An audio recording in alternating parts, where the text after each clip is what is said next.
أشهد أن لا إله إلا الله وحده لا شريك له وأشهد أن محمدا عبده ورسوله أما بعد فأعوذ بالله من الشيطان الرجيم بسم الله الرحمن الرحيم الحمد لله رب العالمين الرحمن الرحيم مالك يوم الدين إياك نعبد وإياك نستعين اهدنا الصراط المستقيم صراط الذين أنعمت عليهم غير المغضوب عليهم ولا الضالين. Peti da Allah bude njegov pomagač je rekao, u prošloj hudbi sam govorio u vezi nesuglasica od Ubejdula bin Omer i Osmana radijallahu anhu, kada je Hazreti Omer radijallahu anhu bio ubijen. Znači, iz tog hadisa, a Allah zna najbolje da li je to autentičan, tu se navodi da su se njih dvojica kao posvađali. A sada ću da spomenem neke detalje koji poslije istraživanja sam saznao. Na jednom mjestu se spominje da Hazreti Osman nije bio izabran za halifu u to vrijeme, kada je Hazreti Ubejdullah počeo da ima nesuglasice s njim. Prije smo spomenuli da Ubejdullah je htio da ubije svakog zarobljenika u Medini. Muhadžiri su došli i pokušavali su da ga zaustave.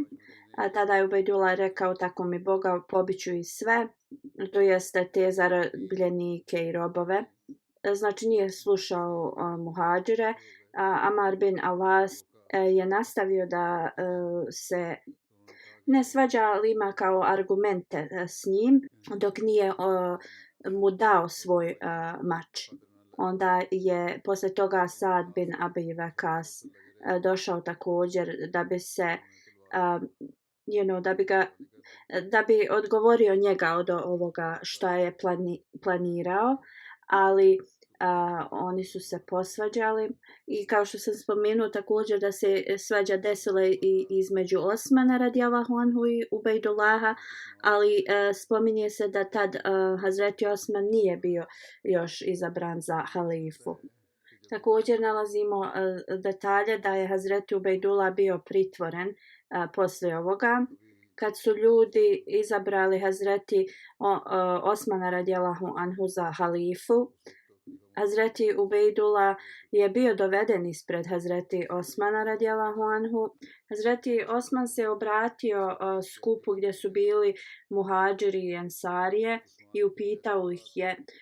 Rekao je, dajte mi svoje mišljenje u vezi ove osobe koja je kao koštala islam, kao napravio neki nemir u islamu.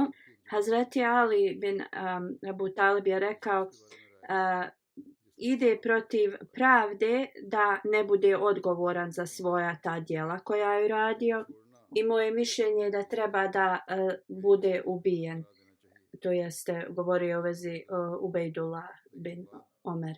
Kako god neki muhadžiri se nisu složili protiv ovog sa ovim prijedlogom, rekli su da je to previše strog. Rekli su, Omer je juče ubijen, zar treba danas i njegov sin da bude ubijen? Ovo je bilo vrlo tužno za ljude i Hazreti Ali je poslije nije ništa govorio. Hazreti Osman je i dalje tražio savjet, a Hazreti Amar bin Alas je bio tu prisutan. Rekao je, Allah te je sačuvao ove odluke, ti nisi bio još halifa, kad se ovo desilo i odgovornost da odlučiš za ovo znači nije na tebi. Kako god Hazreti Osman nije bio zadovoljan ni sa ovim savjetom i rekao je da treba da se kao da se plati novac za toj porodici kojoj je on ubio te osobe. Hazreti Osman je rekao ja sam kao zaštitnik i tih porodica koje su oštećene, koje su izgubile te osobe i rekao je ja ću da postavim količinu koja se treba da im se isplati. Isplatit ću je od svoje imovine. Znači ovo je jedno prenošenje u vezi ovog događaja. Prema Tariq Tabariju, Hazreti Osman radijallahu anhu je predao Hazreti Ubejdullah sinu od ovog ubijenog čovjeka da bi se taj sin kao osvetio za svog oca. Kako god taj sin je oprostio Hazreti Ubejdullahu. Hazreti Musa Maud radijallahu anhu je govoreći na temu da li musliman može biti kažnjen za ubijstvo nevjernika rekao, ovo sam već spomenuo davno na hudbi, ali ponovo ću navesti. Hazreti Musa Maud radijallahu anhu kaže u Tabariju, Kumaz prenosi događaj u vezi smrti njegovog oca na sljedeći način. Hurmuzan je bio perzijski vođa, njegova vjera je bila Meden i on je bio optužen, a da je bio upleten u ubijanje Hazreti Omera radijallahu anhu. Ubejdullah bin Omer je ubio Hurmuzana bez ikakvog istraživanja ili nekog velikog istraživanja. Hurmuzanov sin kaže ljudi iz iste zemlje kad dođu u neku drugu zemlju, naravno stvar da su još bliži jedni drugima i taj Feroz koji je ubio Hazreti Omera radijallahu anhu došao je i kod njegovog oca i pokazao mu je taj nož. Ovo sin od Hurmuzana govori. Taj nož je bio naoštren sa oba dvije strane i on kaže moj otac je uzeo taj nož i pitao šta radiš s ovim nožem ovdje? Ovo je mjesto mira i onda nemaš potrebe za ovakvim oružjem u ovoj zemlji. I on mu je rekao da to on koristi za kamile i dok su razgovarali neko ih je vidio. Poslije kada je Hazreti Omer radijallahu anhu bio ubijen, ta osoba je svjedočila da je Hurmuzan dao taj nož ovome Ferozu. I onda Ubejdullah koji je bio najmlađi sin Hazreti Omera je ubio mog oca.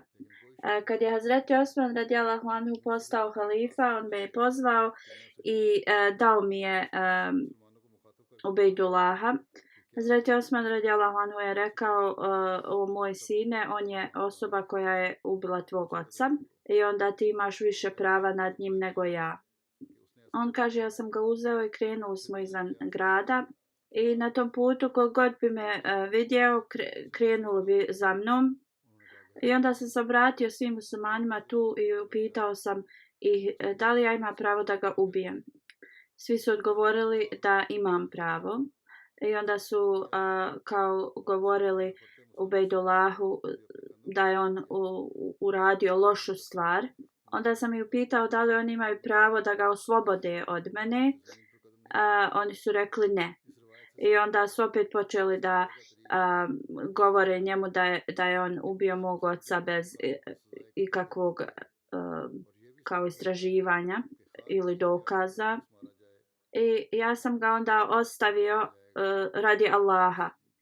Ljudi su bili toliko sretni da su me stavili na njihova ramena i tako mi Boga do moje kuće su me nosili.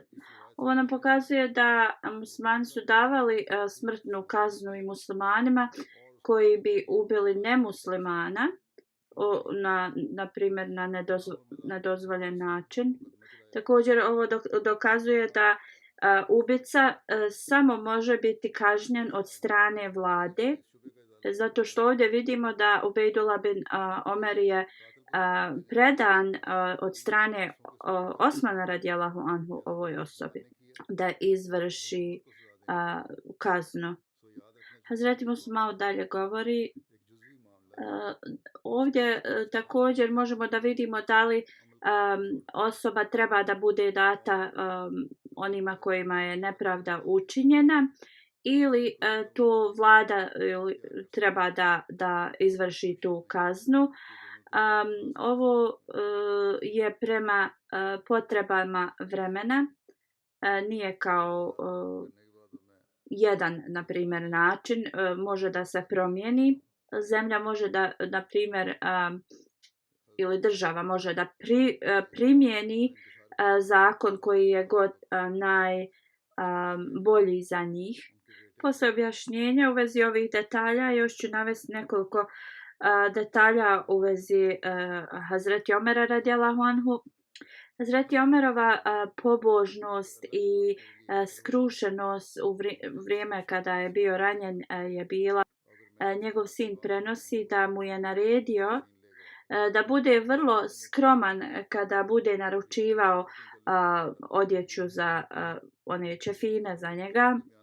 Također u vezi ukopa džanaze mu je rekao da bude vrlo skroman i naveo je u smislu ako Allah želi da to izgleda drugačije, Allah će to da priušti njemu. Također je rekao nemoj dozvoliti ni jednoj ženi da ide na njegovu dženazu i nemoj da me hvalite za neke kvalitete koje ja nisam posjedovao, jer Allah ima kompletno znanje u vezi mene. Kad me budete nosili, nemojte hodati brzo. U stvari rekao, kad me budete nosili, nosite me brzo, jer ako Allah bude za mene odredio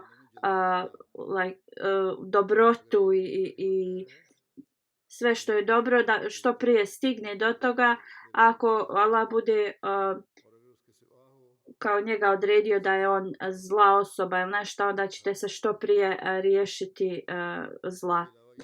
Također je naredio da se njegovo tijelo ne pere sa mirisom.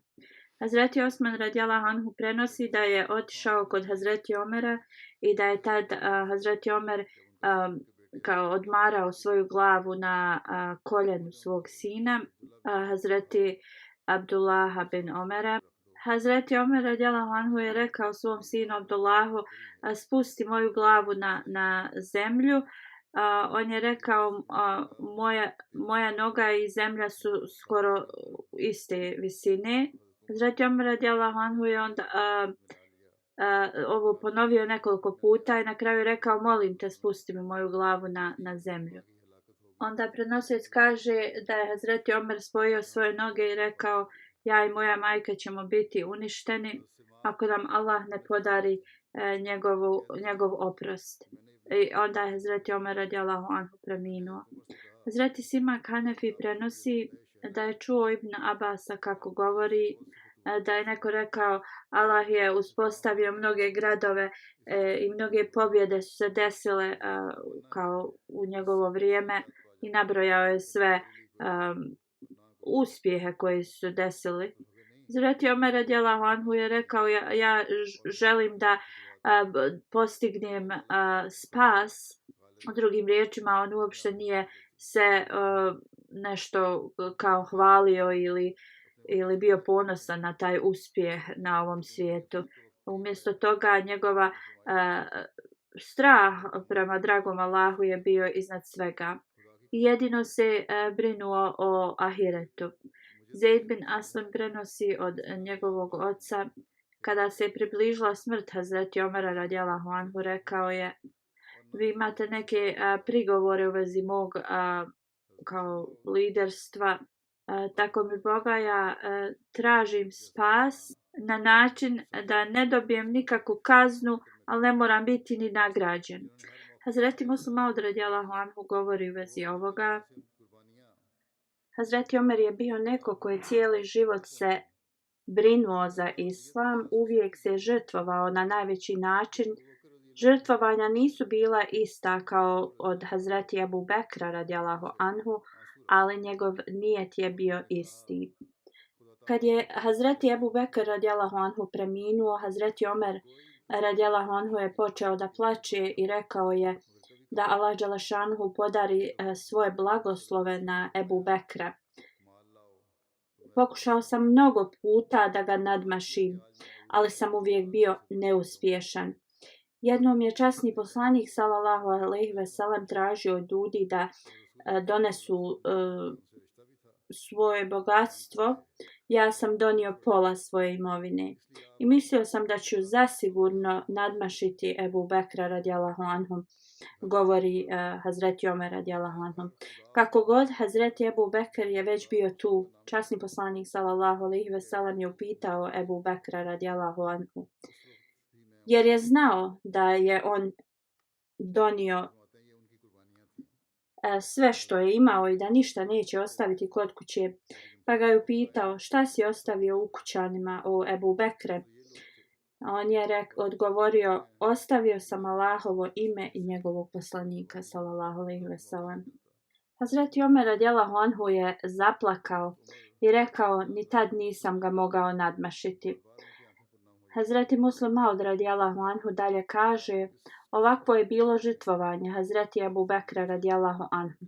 Imao je ovakve ljude, a imamo i ljude koji ne žele da daju ni 1/10 svoje imovine i zabrinuti su ako udjeljuju i 1/10. Hazreti Omer radijallahu anhu pred svoju smrt bi govorio, Allahu moj, ne očekujem nikakvu nagradu, jedino što tražim je da me sačuvaš od kazne.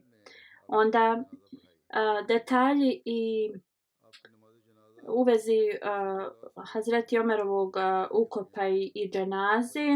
Hazreti Abdullah bin Omer je guslio tijelo Hazreti Omera radijallahu anhu. Ibn Omer prenosi da se dženaza klanjala u poslanikovoj džamiji. Hazreti Suhejb je predvodio dženazu namaz. Hazreti Džabir prenosi, radijallahu anhu prenosi, ljudi koji su spustili Hazreti Omera u mezar su Hazreti Osman bin Affan, Sejd bin Zaid, Suhejb bin Sinan, Abdullah bin Omer. Također se spominju i Hazreti Ali, Abdullah bin Auf, Sad bin Ebi Vakas, Hazreti Talha, Hazreti Zubeir bin Alavam su također spomenuti. A obećani Mesija alejhi selam kaže, blagoslov je biti spušten u mezar pored ovakvih blagoslovljenih osoba. Zabilježeno je u vezi Hazreti Omera radijallahu anhu kad je osjetio da mu se smrt bliži, poslao je poruku Hazreti Ajši radijallahu anha da je pita da li bi on mogao da dobije mjesto pored poslanika sallallahu alejhi ve sellem za njegov mezar. Hazreti Ajša se žrtvovala tada i dala mu je mjesto.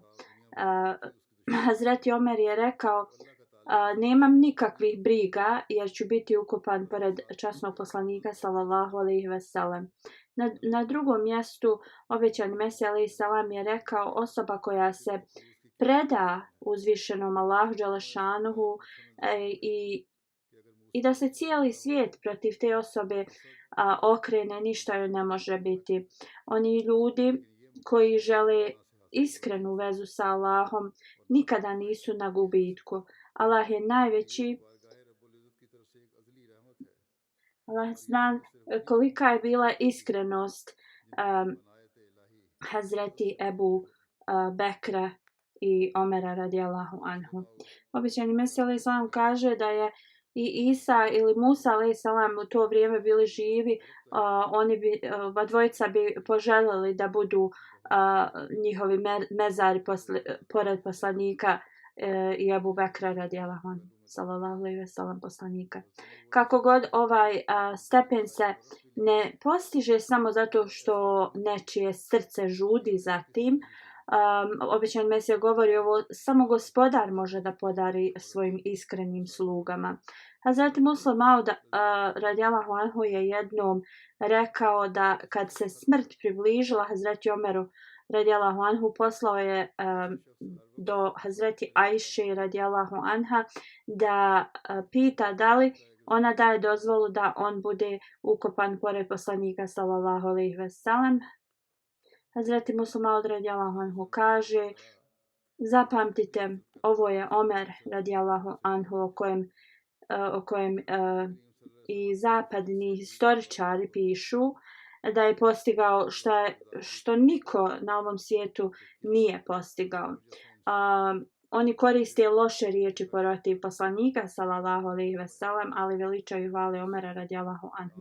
Znači, osoba Omer radijallahu anhu je bio osoba koja je provodila svoje vrijeme uz časnog poslanika i on je želio da bude ukopan ispod nogu časnog poslanika sallallahu alejhi ve sellem.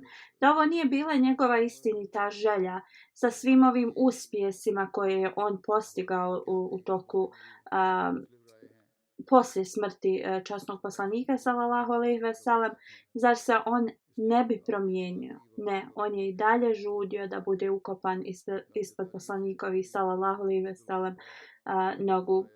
Postoje razni hadisi ili zapisi u vezi podataka koliko je Hazreti Omer imao godina kad je preminuo i također u vezi kad se rodio. U mnogim knjigama se spominje da je imao 53, 55, 57, 59, 61, 63 i 65 godina. Znači nalazimo te zapise, ali kako god u Sahih Muslimu i Tirmiziju je zabilježeno da je imao 63 godine. Hazreti Enes bin Malik prenosi da kad je časni poslanik sallallahu alejhi ve sellem preminuo, imao je 63 godine, također Ebu Bekr radijallahu anhu i Omer radijallahu anhu je imao 63 godine. Ibn Abbas prenosi kad se tijelo Hazreti Omera spustilo, da mu se dženaza klanja, ljudi su okupili oko njega i prije nego što će ga spustiti u mezar, molili su se za njega i on kaže: ja sam bio prisutan. Neka me osoba zgrabila za rame i to me je malo i kao potreslo. Okrenuo sam se i to je bio Hazreti Ali bin Ebu Talib. On se molio Allahu: Allah moj, podari milost Hazreti Omeru i onda je rekao: o Omere, niko na ovom svijetu nije ostao sa tvojim djelima. Tako mi Allaha, Allah će te postaviti sa tvojim prijateljima, to jeste sa časnim poslanikom sallallahu alejhi ve sellem i Ebu Bekrom radijallahu anhu. Onda je rekao: mnogo puta sam čuo časnog poslanika sallallahu alejhi ve sellem da kaže: ja i Ebu Bekr i Omer smo otišli, ili ja i Ebu Bekr i Omer smo ušli, ili ja i Ebu Bekr i Omer smo izašli. Drugim riječima, časni poslanik sallallahu alejhi ve sellem bi ovako uvijek govorio kad bi spominjao neke događaje. Džafer bin Muhammed prenosi od svog oca kad je tijelo Hazreti Omera bilo okupano, kad su radili gusul, kad su ga stavili u ćefine, stavili su njegovo tijelo na krevet. Hazreti Ali je sjeo pored njega i hvalio ga je. Rekao je: tako mi Allaha, ne postoji druga osoba na ovom svijetu čija djela bi ja volio da imam i da stojim ispred Allaha kao što je ova osoba u ćefinima, misleći na Omera radijallahu anhu. Ebu Muhlad prenosi da je Ali bin Ebu Talib rekao da časni poslanik sallallahu alejhi ve sellem nije bio ni preminuo. Mi smo već shvatili da najbolja osoba među nama je bio Ebu Bekr radijallahu anhu. Isto tako Ebu Bekr radijallahu anhu nije bio ni preminuo kad smo shvatili da Hazreti Omer je najbolja osoba od nas. to jeste posle Ebu Bekra. Zeid bin Vehab prenosi da su došli u posjetu Abdullahu bin Masudu radijallahu anhu. On dok je govorio u vezi Hazreti Omera plakao je toliko da kamenje na podu je postalo mokro. Onda je rekao Abdullah bin Masud, Omer je bio jaka tvrđava Islama, ljudi su ulazili u nju i ne bi odlazili.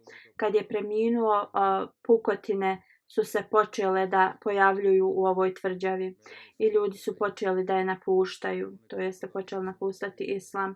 Ebu Vil kaže da je Abdullah bin Masud rekao da je znanje Hazreti Omera stavljeno na jednu stranu vage, a znanje svih drugih na drugu, Omerova radijallahu anhu strana bi bila teža. Ebu Vil kaže, ovo sam spomenuo Ibrahimu, na što je on rekao, tako mi Bogovo je istina. Abdullah bin Masud je rekao nešto još veće od toga. Upitao sam ga šta je rekao. On je rekao, kad je Hazreti Omer preminuo radijallahu anhu, Abdullah bin Masud radijallahu anhu je rekao kao da je 9/10 znanja nestalo ili otišlo sa njim. Hazreti Anas prenosi da je Hazreti Talha rekao da nijedna kuća od Arapa i Beduina nije slobodna od ogorčene vijesti u vezi ubistva Hazreti Omera radijallahu anhu, to jeste svima je Hazreti Omer radijallahu anhu pomagao i svi će osjetiti njegovo nedostajanje. Poslije dženaze Hazreti Abdullah bin Salam je stao pored Omera i rekao, o Omere radijallahu anhu, bio si veliki brat u islamu, stajao si čvrsto za istinu, a bio si žestok protiv neistine. Kad je tvoje odobrenje bilo potrebno, davao si ga, a pokazivao si ljutnju u pravo vrijeme. Bio si častan, nisi volio da hvališ druge previše, niti si govorio iza njihovih leđa. U jednom hadisu se spominje kad je Hazreti Omer radijallahu anhu preminuo, Hazreti Sejd bin Zeid je počeo da plače. Osoba ga je upitala, o Ebu Lavud, zašto plačeš? On je rekao, plačem zbog Islama. Zaista, smrt Hazreti Omera radijallahu anhu je učinila pucanje Islama koja neće biti popravljeno do sudnjeg dana. Ibn Umar prenosi da poslije smrti poslanika sallallahu alejhi ve sellem mi bi govorili da najbolji među nama je Ebu Bekr radijallahu anhu, pa onda Omer radijallahu anhu, pa onda Osman radijallahu anhu. Hazreti Hudejfa radijallahu anhu kaže, u toku vremena Hazreti Omera radijallahu anhu, Islam je bio kao osoba koja je išla prema pravcu uspjeha. A kada je bio ubijen, taj uspjeh je isto kao da je bio obrnut i otišao na drugu stranu. Što se tiče djece i supruga Hazreti Omera radijallahu anhu, spominje se da je imao 10 žena, od kojih je imao 9 sinova i 4 kćeri. Jedna od njegovih kćeri je bila Hazreti Hafsa radijallahu anha, koja je bila supruga poslanika sallallahu alejhi ve sellem. Zeynep bin Mazun je bila prva supruga Hazreti Omera. Ona je bila sestra od Hazreti Osmana bin Mazuna. S njom je imao Abdullah, Abdurrahman, Akbar i Hazreti Hafsu, Hazreti Umi Kulsun bint Ali bin Abi Talib. S njom je imao Zeid, Akbar i Rukeju. Melajka bint Dželver, također je poznata kao Umi Kulsun. S njom je imao Zeid, Askar i Ubejdullaha. Kureba bint Ebu Beja Mahsum. Malajka i Kurejba nisu prihvatile islam, znači dvije njegove žene nisu prihvatile islam i on ih je u 6. hidžretskoj dao im je razvod. Hazreti Džemila bin Sabit, njeno ime je bilo Asija, ali poslanik sallallahu alejhi ve sellem joj je predio ime i dao Džemila. Ona je bila sestra Asima bin Sabita, koji je učestvovao u bitci na Bedru i s njom imao sina koji se zvao Asim. Od Luheje s njom je imao sina Abdurrahmana, od Umi Valid je imao sina Abdurrahmana, da sa još jednom ženom kćerku je imao koja se zvala Fatima, sa suprugom Kejhom je imao kćer Zeynep i od Atike bin Zeid Imao je sina koji se zvao Ejad. Edward Gibbon, vrlo poznati historičar, piše sve najbolje u vezi Omera radijallahu anhu.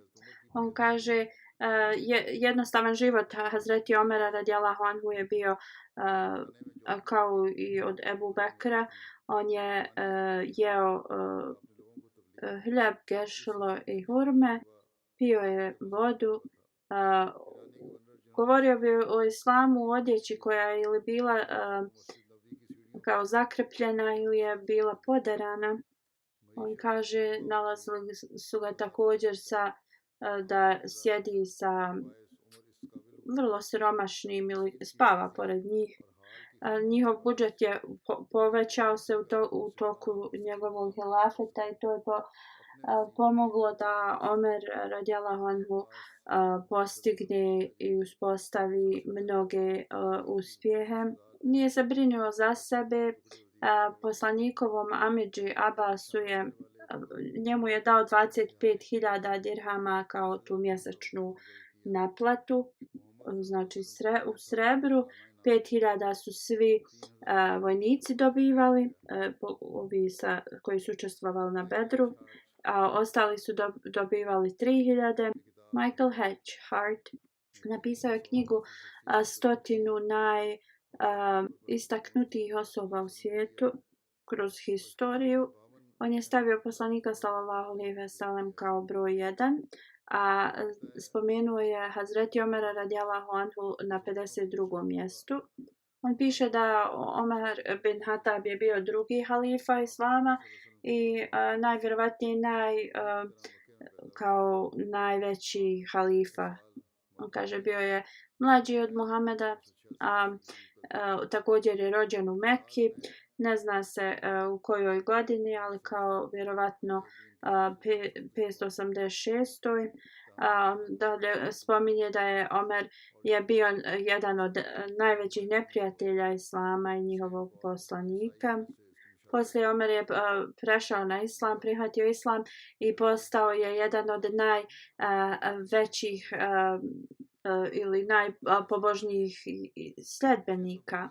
Onda on spominje kada je Muhammed umro da poslanik nije rekao ko će biti njegov kao nasljednik. Omer je bio veliki kao podržavao je Hazreti Ebu Bekra radijallahu anhu da postane prvi halifa. On kaže da je ovo sačuvalo da ne bude problema u vezi ko će biti glavni. Halifatul Mesih kaže on ovo piše iz svog kako se zove svaćanja, ne piše da se ljudi tu okupili i da je halifa bio izabran. U svakom slučaju ovo je znači on piše sa ovo svjetskog nekog pogleda i on kaže on je kao dao zakletvu puncu od poslanika i kao ovo je omogućilo Ebu Bekra da postane kao prvi halifa. Ebu Bekr je bio kao uspješan vođa, ali je preminuo 2 godine poslije. Kako god Ebu Bekr je imenovao svog nasljednika i to je rekao da bude Hazreti Omer radijallahu anhu. Omer je također bio kao punac poslaniku sallallahu alejhi ve sellem i kao opet on govori još jednom borba u vezi vlasti je bila zaobiđena. Ponovo halifa govori da je ovo njegovo mišljenje, kako god on kao hvali Omera radijallahu anhu. On kaže Omer je postao halifa u 634. i ostao je na vlasti do 644. Bio je ubijen u Medini, perzijski rob ga je ubio. Kada je bio na smrtnoj postelji, Omer je imenovao 6 ljudi koji mogu biti kandidati za hilafet. Opet je kao zaustavljena kao vojna ili bilo koji pokušaj za vlast, kao borba za vlast. I taj odbor je izabrao Osmana kao trećeg halifu, koji je vladao od 644. 644. Do 656. godine. Dalje piše u 10 godina Omerovog hilafeta kao mnoge osvajanja su se desila i uspjesi. Sirija i Palestina su osvojeni koji su bili pod vladavinom Bizantijaca. 636. godine u bitki Jarmuk Arapi su pobijedili Bizantice. Damaskus je iste godine osvojen i onda Jerusalem je također predao se. Do 641. Arapi su bili osvojili svu Palestinu i Siriju i krenuli su prema današnjoj Turskoj. 639. Arapska armija je otišla u Egipat. Oni su također bili pod bizantijskom upravom i 3 godine poslije oni su osvojili cijeli Egipat. 637. borba Kacija je bila kao jedna od najvećih arapskih pobjeda. Do 641. cijeli Irak je bio pod arapskom upravom. Također arapska armija je okupirala Perziju. Do vremena kada je Hazreti Omer umro, većina Irana je bila osvojena. I kada je Hazreti Omer radijallahu anhu umro, muslimanska armija je nastavila i brzo poslije su osvojili cijelu Perziju i nastavili su također osvajanje Afrike. Nešto malo poslije Iran je dobio kao svoju ponovo nezavisnost, a ove ostale zemlje koje su osvojene u toku hilafeta Hazreti Omera radijallahu anhu su ostale kao arapske zemlje. Onda piše, naravno, stari Omer je morao da smisli na neki plan ili režim koji upravljanja ovih osvojenih teritorija. Inače, Arapi imao je kao tu vojnu klasu i oni su naravno sad živjeli odvojeno od lokalnih ljudi. I onda spominje da ljudi iz tih zemalja su trebali da plaćaju porez, ali su zato dobili mir. Također spominje da nisu smjeli biti kao prisiljavani da promijene vjeru ili da se pridruže islamu. On kaže, možemo da vidimo da ovo nije bio kao religijski rat. On govori Omerovi kao uspjeh je zaista impresioniran je time. On kaže posle Muhameda on je bio glavna osoba koja je postigla to širenje islama. I on govori kao bez njegovog tog da nije bio taj njegov uspjeh osvajanje tih teritorija, kao ne misli da bi islam bio ovoliko proširen. Onda kaže skoro sva ta teritorija koju je on osvojio ostala je kao do dan danas arapska teritorija. Naravno, on govori Muhammed koji je glavni za tu religiju treba da dobije najveće kredite, ali kao bila bi velika greška da se zanemari uspjeh od Omera radijallahu anhu.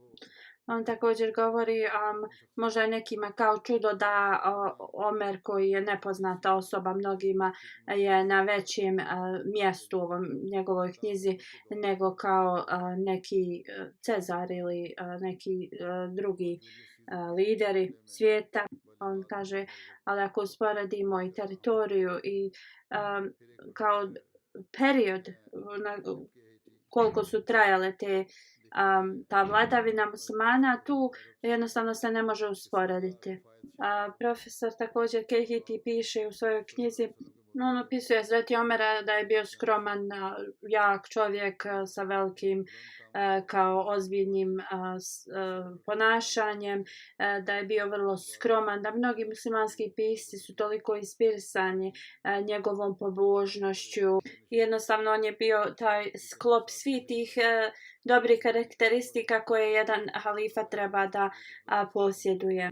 On govori, nama je rečeno da je on imao jedan ogrtač i jednu majicu, da je spavao na krevetu napravljen od lišća palmi njegova najveća briga je bila da se pravda da je uvijek na prvom mjestu i briga za vjeru. Halifatul Mesih kaže ovi detalji, imamo još detalja i nastavit će i budućnosti. Sada ću da spomenem neke džematle koji su preminuli. Saifzadi Asma Begum sahiba je prva džanaza.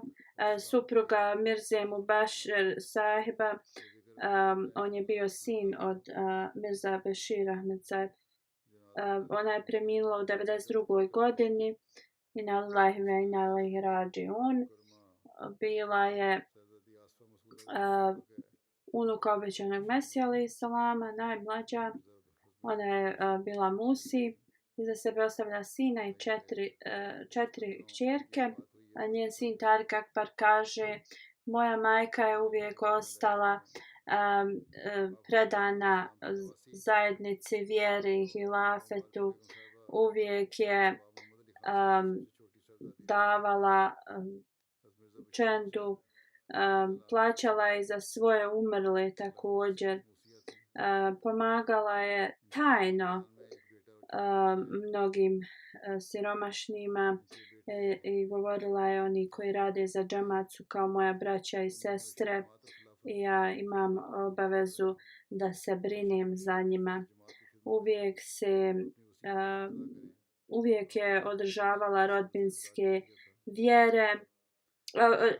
rodbinske veze, uvijek je klanjala redovno.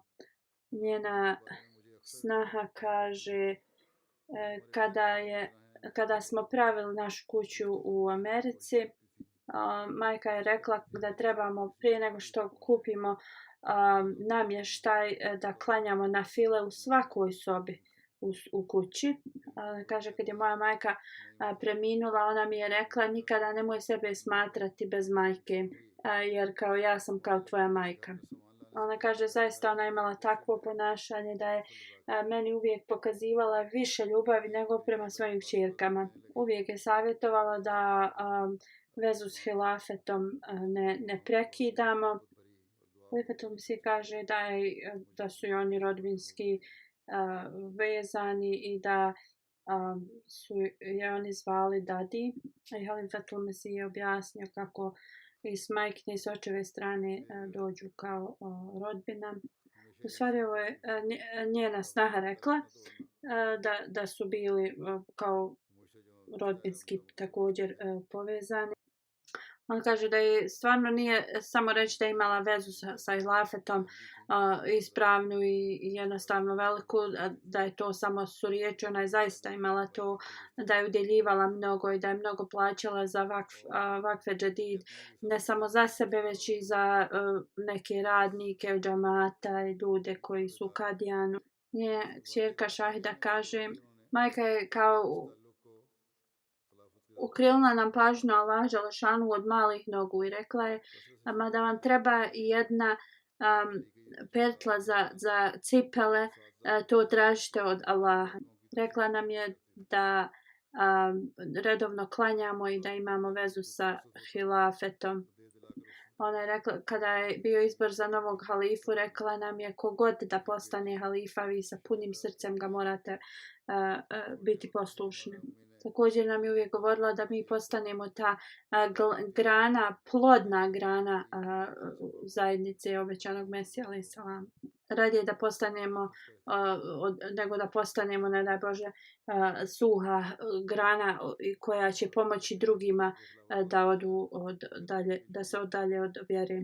Onda njena kćerka Nusret Jahan kaže: malih nogu je kao pazila nas, ako bi učila Kur'an, često bi zastajala i objašnjavala nam značenja i uvijek bi govorila o našim kao umrlim i često bi govorila razne priče iz njihovih života koje su bile vrlo korisne za nas.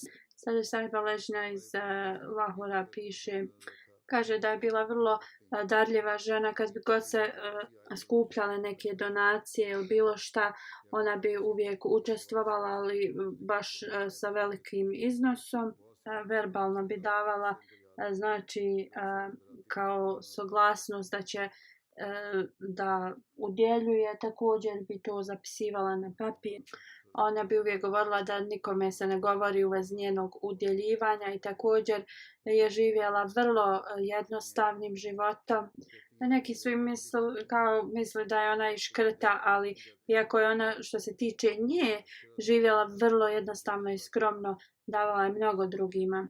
Kaže, jednom smo tražili donacije za izgradnju džamije, ona je poslala veliki iznos oko 10 miliona rupija.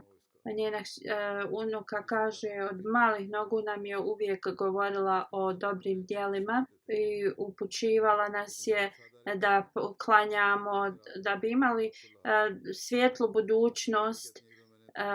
Uvijek nam je govorila također da se molimo da nam Allah podari pobožne muževe. One kažu, mi smo se stidjeli kad bi ona to govorila, ali bi ona uvijek rekla ispred dragog Allaha, ne trebate da se stidite i trebate da se molite za to. I da mi uvijek trebamo da se molimo Allahu slobodno. Čitala je dosta knjiga i kad bi putovala učila bi mnoge dove. Uzvišeni Allah podari njegovu milost i oprost i da pomogne njenoj djeci i budućim generacijama da koračaju njenim stopama. Clara Pasaiba je sljedeća dženaza, supruga od Roland Sasambain Saiba. On je bivši emir Kazahstan. Preminula je nedavno i na lillahi wa inna ilaihi rađiun. Misionar iz Kazahstana piše, primila je Ahmedijatu u 94. i 95. godini. Dolazi iz poznate porodice u Kazahstanu. Njen suprug je bio prvi emir Kazahstana. Je također bio savjetnik predsjednika njihove države i također je bio poznati pisac u Kazak. Clara Saiba je bila dobar prevodilac i pisac i ona i njen suprug su imali veliku ulogu u uspostavljanju zajednice u Kazahstanu. Ona je prevala časni Kur'an na kazak jezik. Iako nisu mogli ga objaviti, to pokazuje veliku ljubav, njenu ljubav prema zajednici. Uvijek opozicija u Kazahstanu bi spominjala njenu porodicu da su oni kao razlog zašto je Ahmedijat uspostavljen u Kazahstanu.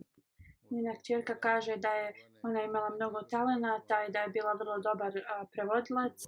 1995. ona je bila osoba koja je kulturni centar Kazahstana započela. Zvala se Kuća od Abaje. Dok je bila u Londonu napisala je knjigu Kazahstan. Tada je bila upoznata sa zajednicom i dala je bejat u ruci 4. halife. Ona kaže, ona je bila majka svima onima koji su došli, tražili bilo kakvu pomoć. A još jedna osoba piše da je ona bila kao majka mnogim svim članovima u Kazahstanu, mladim i starijim. Kaže, 10 godina je poznajem i zadnje 3 godine sam primijetio toliki neki žar u njoj. Nekad bi stajala kao planina koja brani džemat, a poslije je bila bolesna neko vrijeme, ali u to vrijeme bi pripremala neke knjige. Ali uvijek je njena želja bila da služi džemat. Kaže da ona i njen suprug su bili prepoznati za uspjeh njihove države i da je ona bila veliki stup uspjeha njenog muža.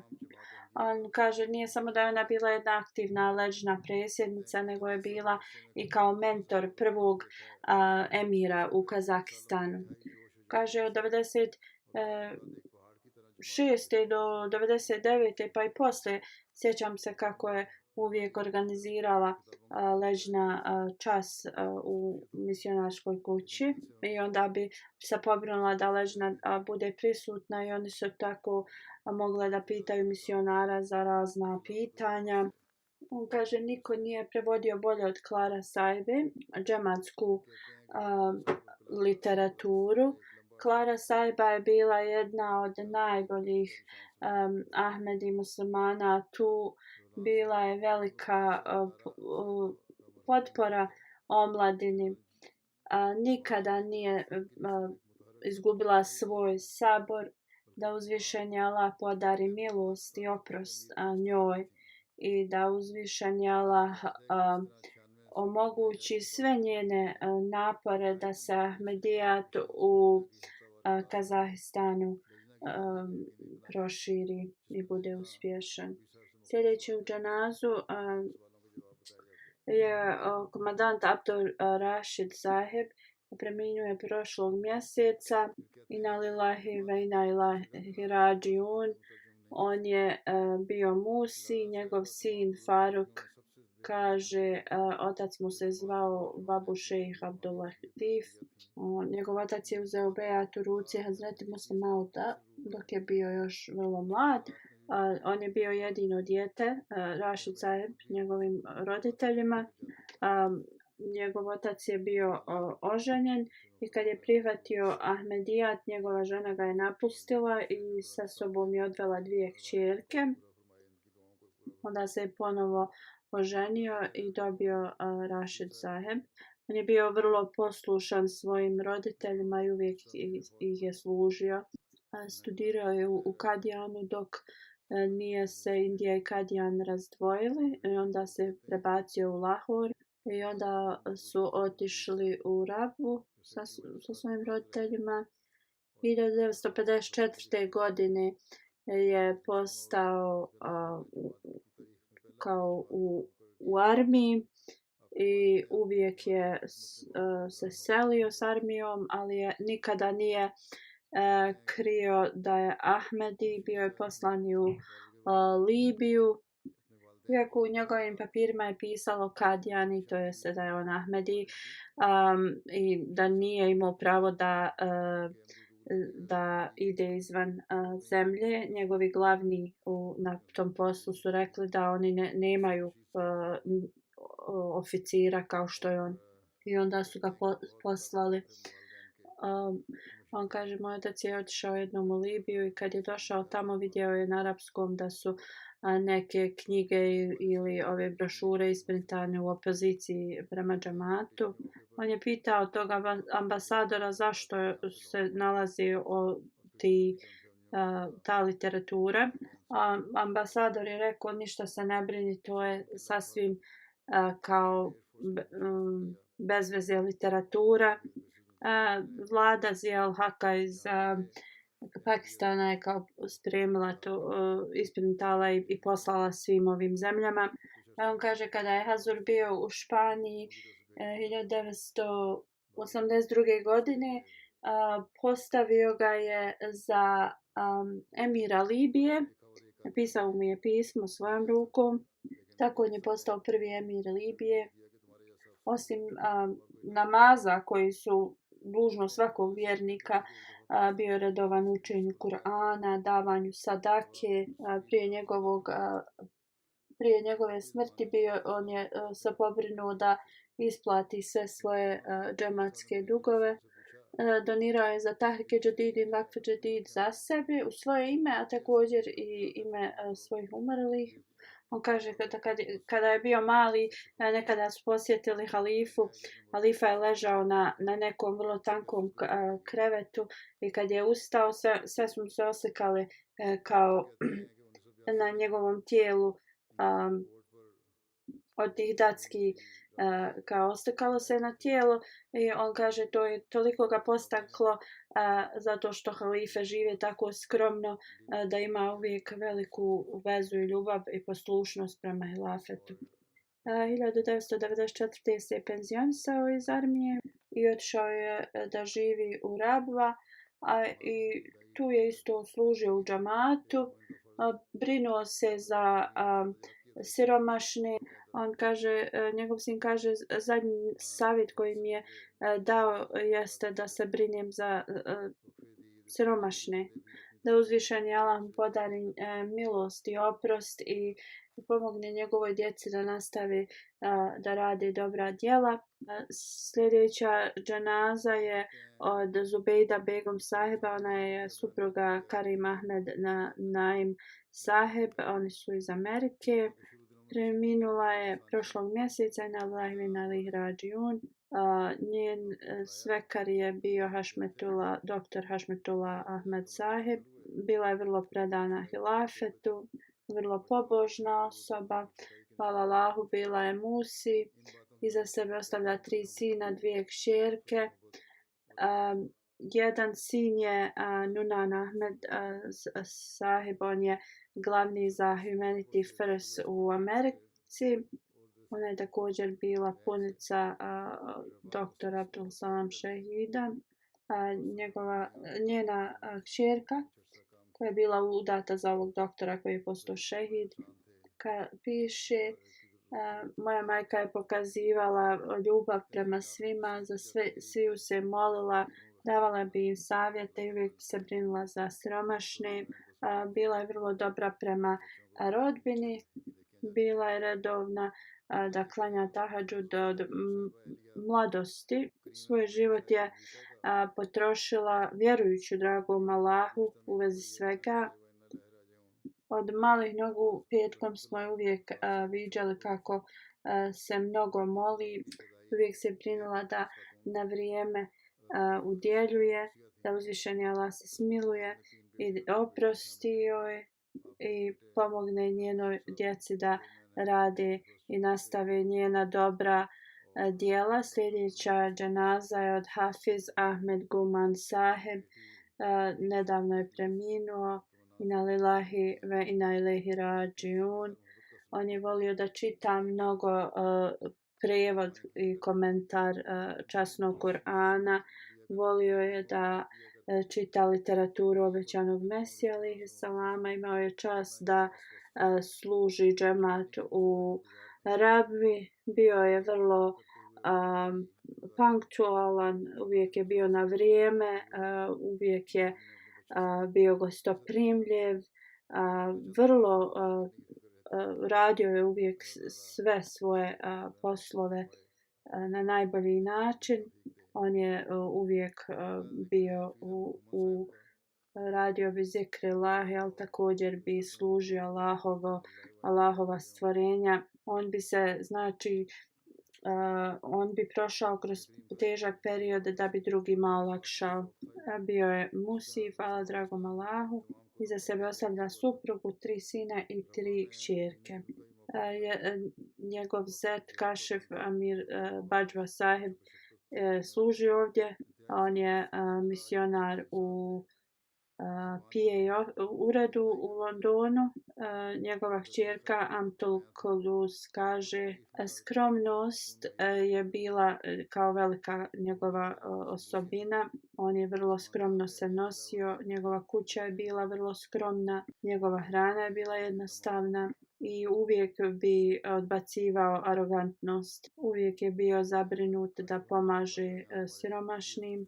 Uvijek, iako je imao ograničenu zaradu, uvijek bi trošio više na siromašnim nego na sebi. Uzvišeni Allah podari milost i oprost njemu i da pomogne njegovoj djeci da nastave da rade dobra djela.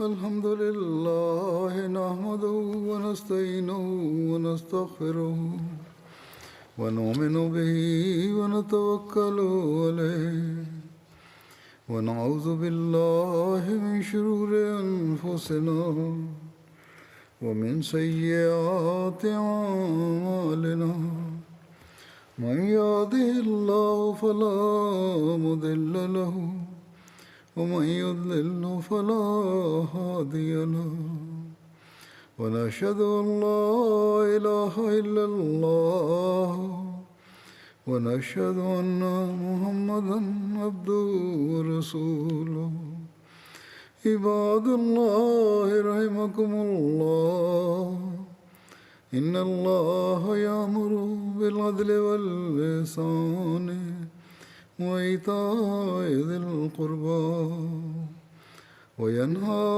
عن الفحشاء والمنكر والبغي يعظكم لعلكم تذكرون اذكروا الله يذكركم وادعوه يستجب لكم ولذكر الله أكبر